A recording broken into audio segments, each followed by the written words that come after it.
오늘 말씀의 제목은 내 제자로 살아가는 길입니다. 내 제자로 살아가는 길이라는 제목으로 오늘 하나님의 말씀 함께 나누도록 하겠습니다. 오늘 말씀에서 예수님께서 계속해서 반복되게 말씀하는 것이 있습니다. 반복되게 말씀하시는 화법이 있죠. 너희가 무엇 하지 아니하면 내 제자가 되지 못한다. 오늘 이 화법이 26절, 27절, 33절에 이렇게 세 번이나 예수님께서 언급하시는 것을 보게 됩니다. 오늘 이 말씀 가운데 예수님의 곁에는 참 많은 무리들이 이렇게 함께 하고 있습니다. 예수님을 미워하는 자들, 예수님을 시기하고 예수님을 해코지하고자 하는 자들이 굉장히 많았기 때문에 오늘 이렇게 예수님 곁에 많은 무리들이 모여있던 것이 어찌 보면 예수님을 안전하게 보호할 수 있는 정말 그런 좋은 효과를 내는 그런 것이 아니었을까 우리가 생각해 볼 수 있습니다.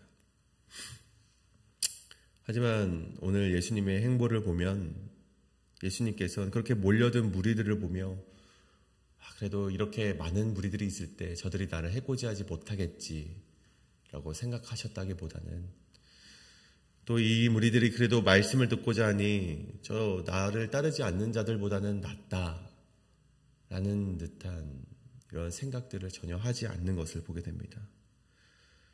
그러한 식으로 무리들을 바라보지 않으셨던 것이죠. 오히려 예수님께서는 저 많이 자기들에게 몰려든 무리들을 보면서 너희가 정말 이렇게 살아가지 않는다면 내 제자가 되지 못한다. 너희가 정말 내 제자가 되길 원한다면 너희는 이렇게 살아가야 된다라며 저들 모두가 떠날 수도 있는 이 좁은 길에 대한 말씀을 오늘 예수님께서는 무리들에게 선포하셨다는 것입니다. 오늘 이 말씀, 이 모두가 떠날 수도 있는 이 좁은 길에 대한 말씀, 이 말씀을 오늘을 살아가는 저희들에게도 예수님께서 동일하게 선포하시는 말씀인 것으로 받으시길 바랍니다. 오늘 너희가 이러한 좁은 길, 너희가 참 내 제자의 길로 살아갈 수 있는가? 이 물음을 우리에게 동일하게 던지실 때 어떻게 대답해야 될까 고민하시면서도 결국에는 그 좁고 고난이 가득하지만 결국은 이 생명으로 걸어가는 이 길에 함께 하시는 여러분 되시길 간절히 소망합니다. 특별히 오늘은 이 제자로 살아가는 길, 예수님의 제자로 살아가는 길이 어떠한 길인지 이 두 가지로 살펴보게 될 텐데 그 두 가지의 길 가운데 하나님께 순종으로 대답하시며 나아가시는 우리 여러분 되시길 간절히 소망합니다. 그렇다면 오늘 첫 번째로 내 제자로 살아가는 길 첫 번째는 삶의 우선순위를 재배치하라는 것입니다. 삶의 우선순위를 재배치하라. 26절의 말씀입니다. 무릇 내게 오는 자가 자기 부모와 처자와 형제와 자매와 더욱이 자기 목숨까지 미워하지 아니하면 능히 내 제자가 되지 못하고. 예수님께서 말씀하시는 내 제자가 되기 위한 첫 번째 걸음은 자기 부모를 미워하고 자기 배우자를 미워하고 형제의 자매 심지어 자기 목숨까지 미워하는 길, 그 길을 걸어가는 것을 말씀하셨습니다. 그런데 보십시오. 문자 그대로 이 미워하는 마음을 가져라, 싫어하는 마음을 가져라, 증오하는 마음을 가져라, 혐오하는 마음을 가져야만이 내 제자가 될 수 있다라고 말씀하신 것일까요? 예수님께서 우리 앞서 말씀하셨죠. 앞서 이 산상수훈에서 말씀하시길 혹 너희가 예물의 제단을 드리러 왔다가 너 형제에게 원망 들을 만한 일이 생각나거든. 하나님 예수 그리스도께서 예물을 먼저 드리라고 하셨습니까? 아니죠. 먼저 가서 형제와 화목하고 오거라라고 말씀하셨습니다. 이 말씀인즉 예수님께서도 무조건 이 형제를 혐오하라, 증오하라, 가족들과 정말 갈라서라라고 말씀하신 것은 아닐 것입니다. 그래서 우리가 여기 나오는 미워하다라는 본래적인 의미를 한번 살펴보길 원하는데요.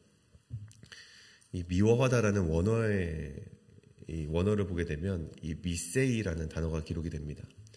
이 원형으로 보자면 이 미세오라는 단어인데요.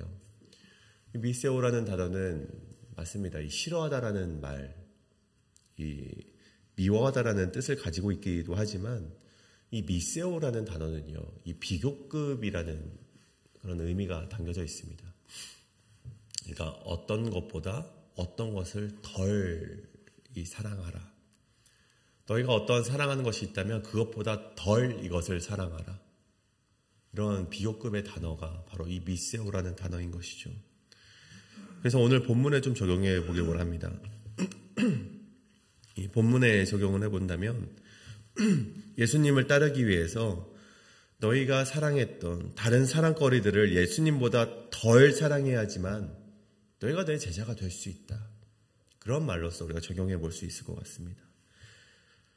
다시 말해서 여기에 사용된 미워하다라는 것은 증오하다라고 우리가 바라보기보다는 예수님을 따르기 위해 내가 생각했던 어떠한 관계들보다 내가 지금 소유하고 있는 어떠한 소유물보다도 주님을 더 사랑해야 한다라고 말하는 어떤 우선순위에 대해서 말씀을 하고 계시는 것이죠. 오늘 이 말씀을 조금 더 자세하게 이해하기 위해서 오늘 우리는 유대의 문화에 대해서 조금 더 알아볼 필요가 있습니다. 이해해야 될 필요가 있습니다.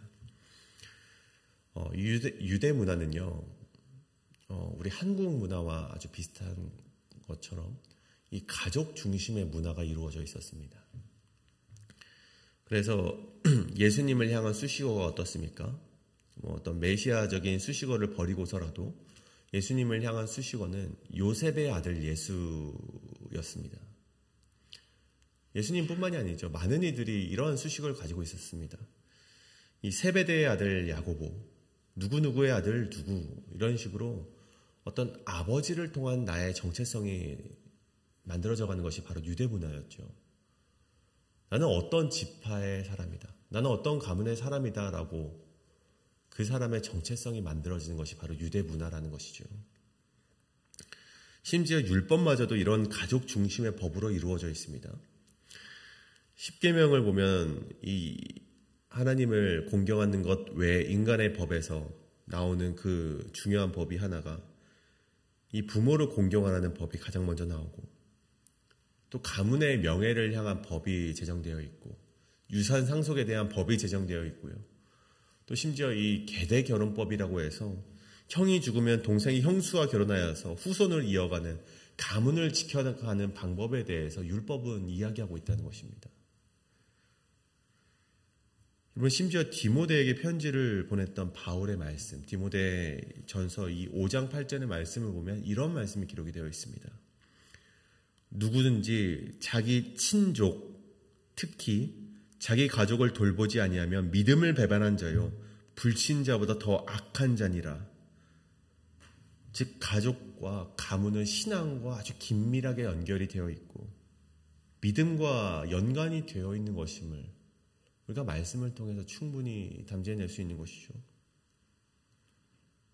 근데 그런 문화를 살아가던 유대인들에게 예수님께서 오늘 말씀하시는 것, 내게 오는 자가 자기 부모와 처자와 형제와 자매 더욱이 자기 목숨까지 미워하지 아니하면 내 제자가 되지 못한다는 말, 이 말씀은요, 이제 너희가 누구누구의 자식이다, 너희가 어떤 가문의 혈통이다라는 것을 우선시하지 말라라는 말씀이 됩니다. 너희가 이제는 누구의 자식이다라는 정체성으로 살아가는 것이 아니라 너희가 어떠한 가문의 혈통이다라고 그런 것들로 너희가 살아가는 것이 아니라 이제는 예수의 제자라는 정체성 하나만으로 살아갈 수 있는 인생이 되어야지만 내 제자가 될 수 있다. 그것을 오늘 이 몰려든 무리들에게 말씀하셨다는 것이죠.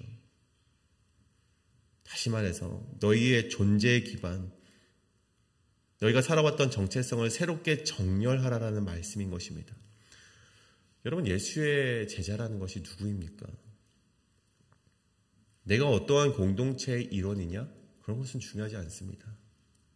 내가 어떠한 경력을 가진 자인가? 내가 누구의 아들인가는 여러분 중요하지 않다는 것입니다. 오직 제자는 예수님과의 관계로서만 자기의 존재를 설명할 수 있는 이가 바로 예수의 제자라는 것입니다.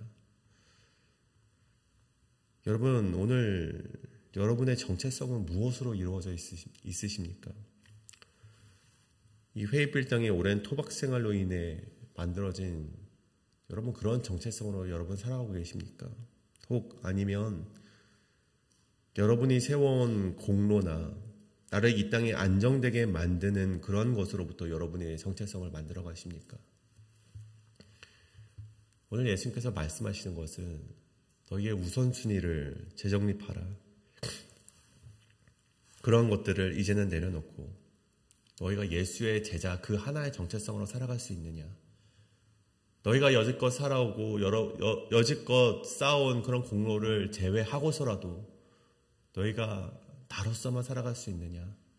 그런 물음을 오늘 여러분에게 던지신 것입니다.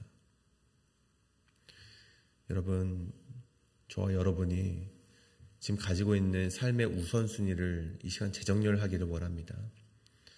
내가 살아온 삶의 기반으로 살아가는 것이 아니라 그 기반을 제쳐두시고서라도 예수님을 따를 수 있냐는 부르심에 순종하며 아멘하며 응답하는 예수님의 제자로서 걸어가길 주저하지 않으려 하시는 저와 여러분 되시길 간절히 소원합니다. 이것이 바로 첫 번째 삶의 우선순위를 재배치하라입니다. 그렇다면 두 번째는 이 십자가의 길, 청지기의 신앙으로 살아가라입니다. 십자가의 길, 청지기의 신앙으로 살아가라.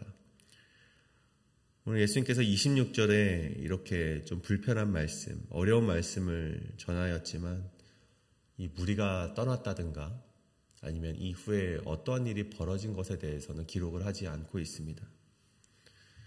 여전히 많은 무리들이 남아있을 수도 있었겠고 이 비슷한 대목인 요한복음 6장 66절처럼 이 예수님께 몰려든 무리들이 다 떠나게 되었을 수도 있겠죠. 근데 결과야 어쨌든 예수님은 계속해서 자신의 제자가 되는 법에 대해서 설명하고 계시는 것을 우리가 주목해 보아야 합니다. 예수님께 몰려왔던 무리들은 저마다 예수님을 찾아왔던 삶에 많은 이유들이 있을 것인데 그들에게 계속해서 말씀하시는 것은 그들의 기대를 꺾는 불편하고도 좁은 길의 말씀이었다는 것입니다. 또 그 후에 말씀하시는 것을 보십시오. 너희가 십자가라는 수치를 짊어질 수 없다면 내 제자가 아니다. 저 아래로 내려가서 너희의 소유를 버릴 수 없다면 내 제자가 아니다. 라고 말씀하시면서 두 가지 예화를 말씀하십니다. 한 가지는 이 망대 비유의 이야기이고 두 번째는 전쟁 비유의 이야기입니다. 가장 먼저 이 망대 이야기를 보십시오. 이 망대 이야기는 망대를 짓기 전 건축에 들어가는 비용을 철저하게 계산하지 않고서는 이 망대를 완공할 수 없다는 이야기를 예수님께서 하십니다. 그러니까 이 말씀이 무엇입니까? 망대를 짓기 전에 이 망대에 들어가게 될 비용이 얼마나 될지, 이 망대를 짓게 될 때 얼마나 소요 시간이 걸릴지, 이 망대를 짓게 될 때 얼마나 많은 인부들이 필요할지 너희가 계산하지 아니하면 너희가 그것을 완료할 수 없다라는 말씀이죠.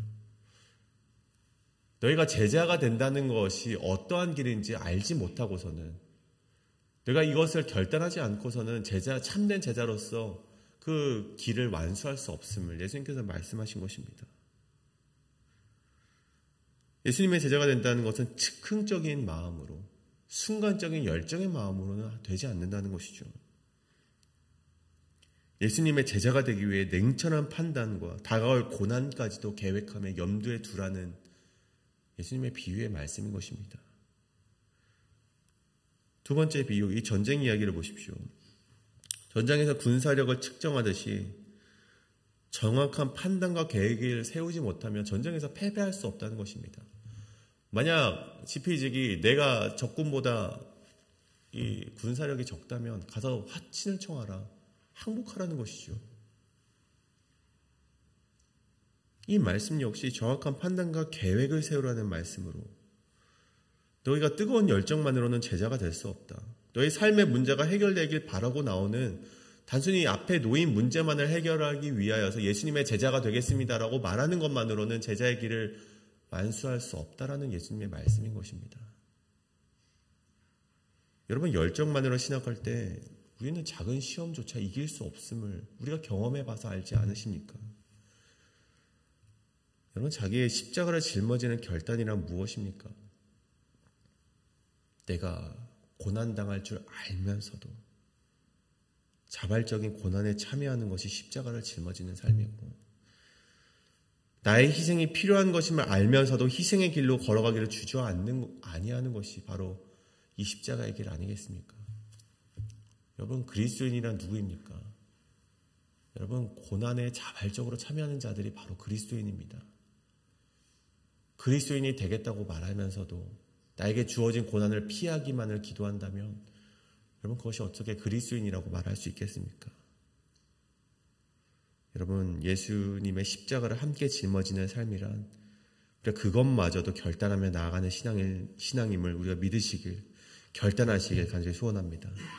더 나아가 여기에서 예수님께서 소유를 버리지 못하면 내 제자가 될 수 없다라고 말씀하셨습니다. 단순히 이 무소유를 실천하라는 이 불교의 가르침이 아니죠. 이 불교에서는 소유에 대한 집착과 번뇌를 버리고 이 무소유를 실천하라라고 말했다면 우리 그리스도인들은요, 그러한 소유를 버려라, 소유에 대한 집착을 버려라, 그런 맥락으로 말씀한 것이 아닙니다. 여기서 버리다라는 것, 이것이 무슨 말씀입니까? 내가 가진 것을 내 것으로 여기지 아니하는 신앙. 이것이 무슨 신앙입니까? 여러분, 청지기 신앙을 말하는 것입니다. 여러분, 나에게 있는 소유물, 내가 가진 것들은 내 것이 아니라 하나님께서 잠시 나에게 맡겨주신 것이라는 것을 깨닫는 그런 청지기 신앙을 가지라는 것입니다. 즉, 나의 소유물들을 하나님 앞에서 다룰 수 있는 신앙, 나에게 맡겨진 소유물이 하나님 뜻대로 사용할 수 있도록 맡김받아진 청지기 신앙으로서 소유물을 바라보지 않는다면 너희가 내 제자가 되지 못한다라는 것을 우리가 예수님께서 우리에게 하신 말씀으로 받아들여야 된다는 것이죠. 여러분, 이것이 바로 우리의 십자가의 길, 청지기의 신앙으로 살아가라는 예수님의 말씀인 것입니다. 결론적으로 여러분, 마지막 절에 예수님은 소금의 비유를 통하여서 이 제자의 길에 대해서 이제 마지막 결론을 내리시고 계십니다. 소금이 그 맛을 잃으면 무엇으로 짜게 하리요? 쓸모없어 버려진다라고 말씀하시죠. 즉, 제자의 삶이란 이 모양만 소금인 것이 아니라, 이 모양만 예수님의 곁에 나와 있는 신앙이 아니라, 그냥 이 허울만, 우리의 육신만 이 교회로 나오는 신앙이 아니라 정말 그 본질이 짜야 된다는 것입니다. 그 본질이 맛을 내야만 진짜 신앙인으로, 진짜 제자로서 살아갈 수 있음을 예수님께서 결론적으로 말씀하셨다는 것이죠. 예수님을 따른다 말하면서도 관계와 소유에 묶여서 살아간다면, 십자가의 삶을 이해하지 못한다면 그것은 본질을 잃은 제자, 맛을 잃어버린 소금과 같다는 것입니다. 여러분, 예수님을 따른다 말하면서도 고난을 피하고 싶어하는 삶이라면, 여러분, 예수님을 믿는다고 하면서도, 제자가 되길 원한다고 하면서도 여러분 희생은 싫어하는 삶이라면, 여러분, 내가 가진 것이 하나님께서 맡겨주신 것이 아니라 나의 평안과 나의 삶으로만 사용되길 원하는 삶이라면 어찌 우리가 그것이 맛을 낼 수 있는 소금이라 말할 수 있겠습니까? 여러분, 그것은 본질을 잃어버린 제자의 삶임을 예수님께서 오늘 우리에게 아프지만, 고통스럽지만 여러분, 우리에게 선포하시는 말씀이라는 것입니다. 여러분, 그래서 우리가 오늘 때로는 우리가 실수할지라도, 때로는 우리가 넘어질지라도 그 본질을 지켜내는 우리 성도가 되길 원합니다. 여러분, 그 본질이 무엇입니까? 예수로 인하여서 나의 정체성의 우선순위가 완전히 바뀌어버린 사람, 내가 이 삶의 토박이로서의 정체성으로 살아가는 것이 아니라 이제는 예수의 제자 하나의 정체성으로만으로도 살아가기를 주저하지 않는 사람, 그 사람이 바로 이 맛을 담지한 소금이자 또 예수로 인하여서 고난과 희생을 각오하며 살아가는 사람, 그 사람이 바로 예수님께서 말씀하시는 참된 제자인 것입니다.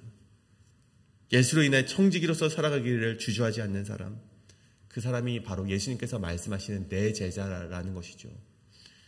오늘 이 시간 우리 함께 기도하실 때 이것을 놓고 함께 기도하길 원합니다. 하나님, 때로는 우리가 그 길이 너무나도 고되어서 너무나도 좁은 길이어서 그 길을 걸어가기가 무섭더라도, 두렵더라도, 때로는 그 길을 걸어갈 때 넘어지더라도 그 길을 걸어가기를 주저하지 않는 신앙으로 나아가길 원합니다.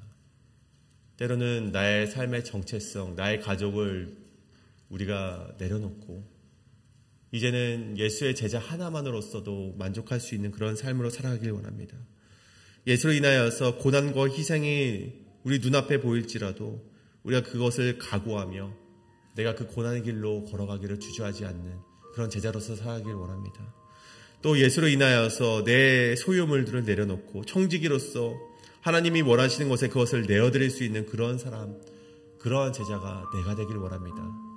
그러한 기도 제목을 가지고 이 시간 기도하실 때 정말 그런 제자로서 걸어가기를 주저하지 않는 그런 여러분이 되시길 간절히 소망합니다. 우리가 이것을 놓고 함께 기도하며 나가시겠습니다. 함께 기도하시겠습니다.